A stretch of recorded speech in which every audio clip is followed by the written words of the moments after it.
रामकृष्ण हरी मंडळी, चला तर एक मस्त अशी एक रेसिपी शेअर करा. म्हणजे घरात भाजीला काय नसेल ना, मस्त असं घोळ्याची आमटी बनवायची.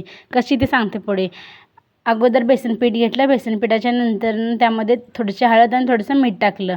पाणी टाकून छानसं घट्टसर गोळा मळून घेतला. तिकडे गरम पाणी करायला शेगडीवरती ठेवलं. मग काय पाणी गरम झाल्याच्या नंतर त्यामध्ये थोडंसं तेल टाकलं. तेल छानसं कडकडीत तापल्याच्या नंतर त्यामध्ये लसूण आणि खोबऱ्याचं वाटण बनवलं होतं ते पण टाकलं. छानसं असं लालसर होईपर्यंत ते पण परतून घेतलं. परतून घेतल्याच्या नंतर छानसं आपलं कढीपत्ता घ्यायचा. म्हणजे टेस्ट चांगली येण्यासाठी मस्त असं कढीपत्ता आपण खरपूसाचं तळून घेतलं. तळून घेतल्याच्या नंतर 2 चमचे काळं तिखट टाकलं, कारण त्याची क्लिप डिलीट झालेली आहे. आणि ह्या घरकुल मसाला ते पण एक पुढे टाकून घेतलं. मग त्यामध्ये पाणी ॲड केलं. पाणी ॲड केल्याच्या नंतर थोडंसंच पाणी ॲड केलं. मग काही घट्टसर जो गोळा मळून ठेवला होता ना, त्याचे छोटे छोटे गोळे करून टाकले. त्यामध्ये एक 5 ते 10 मिनिट छानसं असं परतून घेतलं. त्याला छानसं शिजू दिलं. मग का पाणी थोडंसं बेसनचं पिठाचं पाणी केलं आणि त्यामध्ये ॲड केलं. ते पण छानसं असं शिजू दिलं. शिजल्याच्या नंतर थोडंसं पाणी ॲड केलं. जेवढी आपल्याला आमटी बनवायची तेवढं ॲड केलं आणि चवीपुरतं मीठ टाकायचं त्यामध्ये.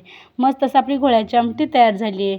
कशी वाटली रेसिपी नक्की करून सांगा. आणि चला तर भेटूया पुढच्या व्हिडिओमध्ये. तोपर्यंत बाय. व्हिडिओ आवडल्यास सबस्क्राईब करा.